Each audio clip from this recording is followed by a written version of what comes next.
ويبقى عندي النظريه بتاعه الرول كونفليكت ثيوري او نظريه صراع الادوار. يعني انا اب ومعيل للاسره وزوج لمراتي، تمام، وابن لامي وابويا، وافضل قاعد دلوقتي اوازن الادوار دي ازاي؟ يعني هروح الشغل وابقى كفء وقادر اجيب فلوس لان انا محتاج في ضغطه المصاريف دي يبقى معايا فلوس. طب ولو انا سبت البيت، مين هيساعد زوجتي في البيت؟ طب ما هي هتحس بالوحده.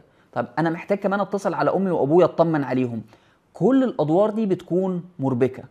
فيمكن اكون عندي فضول اعرف انت شايف نفسك فين في المعادله دي دلوقتي. العلاقه مع الام احيانا في السنه الاولى بتتوتر لانه التعب والضغط بيزيد على الزوجين، فالخناق والجفا بيزيد. والحل دايما بيكون ان احنا نتعامل على اننا فريق مش متنافسين. في دراسة اتعملت سنة 2017 بتؤكد انه الازواج اللي اتفقوا على تقسيم المهام التوتر والقلق عندهم قل بنسبة 40%، والارتباط بالطفل اتحسن.